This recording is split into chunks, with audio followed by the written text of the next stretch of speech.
చంద్రుడి వెన్నెల అనుభూతిని, సూర్యుని ఉషస్సు ప్రపంచాన్ని సందర్శింపజేస్తాయి. నిత్యం తన పలకరింపు ద్వారా పారవస్యాన్ని అందించే ఆధ్యాత్మిక క్షేత్రం మన తెలుగునాట నెలవై ఉండటం భగవంతుడి ఆశీస్సులకు నిదర్శనం. దేశవ్యాప్తంగా సూర్య భగవానుడి స్వయంభూ ఆలయాలు చాలా పరిమితంగానే ఉండగా ఒడిశాలోని కోనార్క్, ఉత్తరాంధ్రలో నాగావళి తీరాన అరసవిల్లి క్షేత్రం ఆధ్యాత్మిక శోభ, చారిత్రక, సాంస్కృతిక గుర్తులను అందించడం విశేషం. తరతరాలుగా యావత్ భారతావనికి ప్రధాన సూర్యక్షేత్రంగా అలరిస్తున్న అరసవిల్లి తనకంటూ ఓ ప్రత్యేకమైన ఆధ్యాత్మిక పురాణ కథను కలిగి ఉంది. నాగరిని ఒక ఆయుధంగా కలిగి ఉన్న శ్రీహరికి నిత్యం పడగలా ఉండే ఆదిశేషువు అంశే త్రేతాయుగంలో బలరాముడిగా అవతరించాడు. తన నాగలితో నాగావళి నదిని ఆవిర్భవింపజేసి తీరంలో 5 శివలింగాలను ప్రతిష్ఠింపజేశారు. అందులో ప్రత్యేకమైనది శ్రీకాకుళం పట్టణంలోని ఉమారుద్ర కోటేశ్వర ఆలయం. పురాణ కథ ప్రకారం దేవతలంతా ఉమారుద్రుని దర్శించుకున్న ఆలస్యంగా వచ్చిన దేవతల అధిపతి ఇంద్రుణ్ణి నంది అడ్డుకుంటాడు. ఇరువురి మధ్య వాగ్వివాదం జరిగి ఆగ్రహంతో నంది తన కొమ్ములతో ఇంద్రుణ్ణి దూరంగా విసిరేస్తాడు. తీవ్ర గాయాలతో పడి ఉన్న ఇంద్రుడు ప్రత్యక్ష దైవం సూర్య భగవాను ప్రార్థించగా సమీపంలోనే తాను మట్టిలో ఉన్నానని బయటకు తవ్వి తనను ఆరాధించడం ద్వారా గాయాలతో ఏర్పడిన రోగాలను నయం చేస్తానని సెలవిస్తాడు. వెంటనే తన వజ్రాయుధంతో మట్టిని తవ్వి అరుణశిలపై కొలువుదీరిన ఆదిత్యుణ్ణి ప్రతిష్ఠింపజేస్తాడు.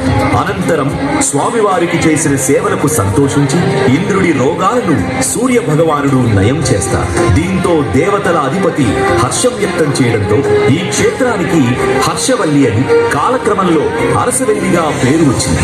ఇంద్రుడు వజ్రాయుధంతో తవ్విన తటాకమే ప్రస్తుతం స్వామివారి ఆలయానికి ఎదురుగా ఉన్న ఇంద్ర పుష్కరిణి. ఇక్కడ పవిత్ర స్నానం చేసి ఆదిత్యుణ్ణి దర్శించుకున్న వారికి సమస్త రోగాలు నయమై సంపూర్ణ ఆయురారోగ్యాలు లభిస్తాయని ప్రసిద్ధి. చారిత్రకంగా 7వ శతాబ్దంలో కళింగరాజు దేవేంద్రవర్మ ప్రస్తుతం మనకు కనిపిస్తున్న ఆకృతులను నిర్మించారు.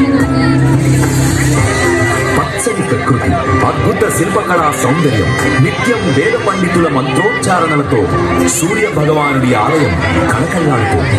ఏటా ఉత్తరాయణం, దక్షిణాయనం మార్పు సమయంలో మార్చి 9, 10, అక్టోబర్ 1, 2 తేదీల్లో ఆలయ సింహద్వారం మీదుగా సూర్య కిరణాలు నేరుగా స్వామివారి మూల విరాట్ను తాకుతాయి. ఇది సూర్య భగవానుడి ప్రత్యక్షానికి, వాస్తు నైపుణ్యానికి నిదర్శనం.